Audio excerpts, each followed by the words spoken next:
Welcome to Geeky Nerdy Techie. My name's Shane. In today's video, I'm going to do my first Q&A video. That's right, these are all questions I've seen in the comment section or on my feed, because I posted a thing on my feed saying I'm going to start doing these videos, and if you have any questions and if I can answer them, I'll share with you some of that in this video. So this will cover live streaming, camera equipment, lenses, all that kind of stuff. Anything you've seen on the channel, that's what these replies will be in context to. This isn't really like a podcast or anything like that, but if you enjoy it and it goes long enough, maybe I'll turn it into one. So let me know if you're interested in that. The first question is in relation to my LUMIX S9 vlogging video that I just posted on the YouTube channel. And the question was thoughts on using the 24 to 60mm f2.8 lens, please. And I'm going to answer this in two separate ways. So first up, if you're behind the camera, that lens is a pleasure to use. And it's not huge. While it is bigger than the 20 to 60mm kit lens, it's a great lens if you're behind the camera. For vlogging, it's a little bit too big. I would still recommend the 20 to 60mm lens just because it's slightly wider. As soon as you start using the E-stabilization in these cameras, it crops in a hair in standard mode and then it gets more aggressive in high mode. And 24mm is basically the tightest field of view I would ever consider using when it comes to vlogging. You can kind of get away with 28mm as long as there's no E-stabilization, but 24 is the tightest I would use. I covered that in the video, but that lens is probably just a little bit too heavy to be used as a vlogging lens. So I would recommend the 18 to 40mm kit lens, that little sort of new zoom lens that they released, or the 20 to 60, which I think is actually a better lens technically overall, but they're both great. And a lot of people prefer the smaller form factor of the 18 to 40, but if you can get the 20 to 60, I think you're going to love it. I think the 24 to 60 is just a little bit too heavy, but it's a great lens. It's by far the best lens out of all of the ones I've just spoken about, and I really liked it. I plan on buying one at some point in the future. So yeah, I would say it's a great lens for filmmaking and photography, but not so great for vlogging just based on its weight. This next question's in relation to the LUMIX S5, GH5 Mark II, and any of the contrast DFD cameras. It says, great video, just a question, do you have any experience with using different profiles, and does it matter in regards to autofocus performance? It does.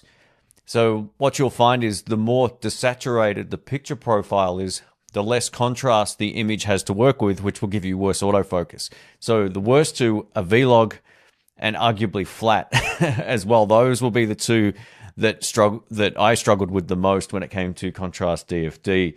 Now, there's ways around that. You could set it up on manual focus, use your phone and tap to focus, and it would lock onto you. But if you're moving around, that's where you want more reliable autofocus, and I found any of the other picture profiles were fine. I never shot with HLG, which is the HDR mode in the camera, so I can't speak to that, but I'm going to give you some tips here. So one of the things I would always recommend on the contrast DFD cameras is to set up a one area or one area plus mode, which is the little box with a little box around it. And then set up human detection within that, or leave human detection off if the scenario calls for it. And that will give you better results inherently. But you should always double your frame rate. So shoot at either 50 or 60 frames per second, and you'll get much better autofocus than you will, say, at 24p. Now, the exception to this is the LUMIX S5. It actually has pretty solid autofocus from about f2.8 onwards. So if you're shooting with the kit lens on the original S5, shooting f3.5, for example, it's going to work great. I use that all the time, and it was way more reliable than the Micro Four Thirds cameras. Micro Four Thirds cameras seem to work best with zone modes. At least that's my experience. This next question's in regards to ND filters. He's asking which ones would I recommend. Now, there's a few that I recommend. If you're looking for a variable ND filter, this is where you can't go cheap, because cheap doesn't work great. You don't have to go too expensive, but the one I recommend and use is this one right here. This is the Hater Pro 2. I just remembered I'm on a manual focus lens, so I'll show you some close-ups of this. It's really great. It's both an ND filter that's variable, and it's also a polarizer, which works beautifully, and you can set the intensity just by using this little lever over here. Now you get a set of step-up rings with this, and you can use it with any lens you've got. So this would be my recommendation. Now, generally on the channel, I shoot in aperture priority mode because it's just quicker and easier. And while it doesn't give me proper shutter speed, I don't really care for YouTube. It doesn't really matter. If I'm doing a paid gig, it would matter. But for stuff where I'm doing stuff like this outside of the studio, then I'm using aperture priority mode. In the studio, I'm using manual mode with the correct 180-degree shutter. But I use these. I really like these. These are the K&F Concept Nano X series filter. These are fixed ND, so this is an ND8 And I've got a couple of different sizes of these, 67 and 77. And I think I've got a 58mm one as well. I got a whole bunch of these. These are awesome. You can't see the vignetting on the corners like you can with some of these less expensive variable NDs. And the reason I went over to these is I tried one just on a whim and it was great. So now I've got a whole bunch of these. I bought them myself, so none of this is sponsored. And yeah, I would recommend these if you're just getting into it. Now, some people will say you should spend more money on filters and all that kind of stuff. After testing a whole bunch of them, I think these are the best value for money. They actually work really well. And anytime I'm outside shooting on the GH7, the S5 Mark IIX, or any of my other cameras, generally speaking, if I'm using a filter, I'm using one of these. Now, just remember, if you want to maintain the 180-degree shutter rule, then get a variable ND filter. It will allow you to set the intensity up to a point that works. You can also buy like magnetic versions where you can kind of stack different ND filters together, but it's just more stuff. I just want it to be easy. So if you're shooting outside, you just want to get slightly better shutter speed and bring the overall light intensity down, then I don't think you can go too far wrong with these K&Fs. This next question's in regards to my natural plus picture profile. It's funny how many people comment on my color in the videos. They always go, man, it looks so vibrant. What are you doing? I'm like, you know what? There's enough sort of mopey looking cine style YouTube videos out there. I'm sick of seeing it. There's a lot of dudes undersaturate everything. And I don't know. I just find it a little bit depressing to look at. So the whole idea for my outdoor scenarios here in Australia or wherever I travel, overseas, whatever, I want them to look nice and bright and fun and enjoyable. You know, I think Marcus Pix thinks a little bit like this as well, where he's not that interested in shooting in log unless it's absolutely required. And for YouTube, it's a lot of overkill a lot of the time. You don't necessarily need to be shooting in log all of the time. I think most people will either like the image quality or they won't. So it's up to your lighting and scenery. If you're outside somewhere beautiful, it's going to look good. But when it comes to the natural plus picture profile that I've mentioned many times in my videos, I want to share it with you guys as well. But the testing I did with some of the new cameras required the new version of the app, and the old app became redundant. So I lost my custom profiles. But what I can tell you is this. I basically added more saturation in the midtones, which is the skin tones. I removed some of the magenta from it as well. And I also just adjusted the contrast to give it a little more contrast, which might seem counterintuitive. And then I backed off the highlights slightly. And I did all of this just by using the LUMIX Lab app. Now, I can't really show you how to do that right now. It's not feasible for a Q&A video, but just experiment around with LUMIX Lab. It did require me to send files to my phone, edit it on that. So I took a photo or a short video in the natural picture profile. I then looked at it on the phone, adjusted everything within the app, saved that profile, and sent it back to the camera. And then I've got it in all of my cameras right now. I tell you what, if there's any way I can actually get that picture profile from LUMIX Lab as a file somehow, I will, but I'm not sure it actually will let me do that or not. But just experiment around with the saturation and change the hue away from red slightly. The natural profile is a little bit too magenta. It needs a bit more green in it, and that is it. So just make some subtle adjustments and look at this screen on your phone or tablet or whatever you're working with, and just make sure that you see a shift in the skin tones. It makes it look a little bit more natural, in my opinion. The saturation really pops when you're talking about, you know, vivid blue skies and all that kind of stuff. Some people find it too oversaturated. It's all personal choice. And if you like the sort of hipster YouTube cine look, then go for it. There's no right or wrong with this, right? It's just my opinion, but there's some tips at least to get you started. When I first started this channel, I was doing a lot more audio products like microphones I'd purchase, all that kind of stuff. Something I don't do as much of anymore, but I do plan on coming back to doing more of this kind of stuff. And one of the questions is, should I get a Behringer Composer Pro XL MDX2 2600 or the DBX 286S? Now, I'm under the impression that the DBX 286S is discontinued, but if you can find one of those things are unreal. And the reason you should choose that over the Behringer now, unless you already have a preamp, is because it's a preamp. It's also a full rack unit that allows you to EQ, noise gate, it's got expander, it's got everything already on there, and it sounds great. It really does. It's a nice, clean preamp. Whereas if you buy the Composer, you still need a microphone preamp. So you need two units to get the same type of results.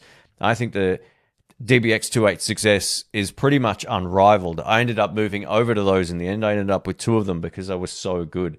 Now, the audio tech has come quite a long way in the last few years, to the point where I'm using a Rode Procaster into the SE Dynamite going directly into my S5 Mark IIX XLR adapter, the DMW XLR1. I love the audio quality on this, so I didn't need it in the end for doing, podcasts and all that kind of stuff. But if you are considering buying one or the other on the used market, the DBX is by far the best unit. The only thing that sucks about it is there's no power button. I would have loved to have seen a power button on there. But the expander is one of the best features. It kind of helps reduce the noise in between when you talk, and it will pull that down rather than doing like a hard gate. It's a really cool unit. Over to a live streaming question here. It says, why does Apple not let you add an external microphone when you're streaming with the iPhone? Do you know a workaround? It does. It does work. We used to do heaps of this back in the day. So we used to live stream a lot of our gigs, and we used to use lavalier microphones because they would plug directly into the iPhones back, I think in the iPhone 6 days, or maybe 5. I can't remember what generation it was. But this will absolutely work. Now, I'm going to give you some tips here to try. Now, it will all come down to what wireless pack you're using. Not all wireless packs are good. Maybe they're not compatible with the phone properly or whatever the case may be. But I would say plug in the receiver to the phone first and foremost. If you've got a Rode Wireless like ME pack, those ones are designed for this exact application. Plug that in before you open the app and then try live streaming. Now, I don't know which program you're using for live streaming or anything like that, but also check the settings within the program to see if there's any audio options available in there. They would be my suggestions to help get you started, but you can absolutely use external microphones with phones or tablets to stream online. Again, though, it's probably service dependent to some extent, or you've just got to double check your settings within the live streaming app, but they usually all give you an option to configure your audio to some extent. I haven't used Facebook streaming or Facebook in about 5 years now. It's the best decision I ever made. But yeah, you can generally find that it will work. Just don't have the app open before you connect your receiver into the USB-C or Lightning port on the bottom. Lastly, I want to talk about a poll that I put up on the channel that got 586 votes. So thank you everyone for your feedback on this and all the comments as well. I appreciate it. It said, what would you choose given these options? And it was a Nikon Z6 III, the Sony FX2, the LUMIX S1 Mark II, or the LUMIX S5 Mark II X or S9. Now, the overwhelming majority here of 61% went to the LUMIX S1 Mark II. The least popular choice here was the Sony FX2. Now, a lot of people know me from the LUMIX videos, but I also owned an A7S III, Sony FX3, Sony FX30, and I still have this guy over here, the ZV-E1.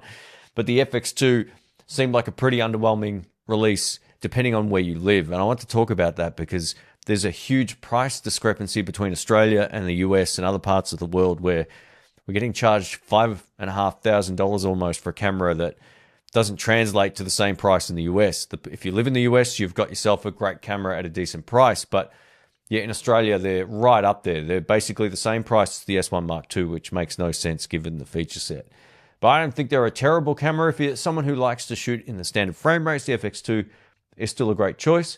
The Nikon Z6 III is a camera that's always intrigued me since it came out, and I don't have any of their lenses, so I'm not certain I'll ever buy one just yet, at least anyway. But yeah, that camera would be the pick for me if I didn't already have an S5 Mark II X or S9. But the LUMIX S1 Mark II is definitely the camera that's, I think, at least with the hype that's around it right now, the most popular choice out of these. And I just want to share that with you. It's overwhelmingly the S1 Mark II on this poll with 61% of the votes. So anyway, I hope you found this video helpful. I didn't get back to all of the questions on my feed.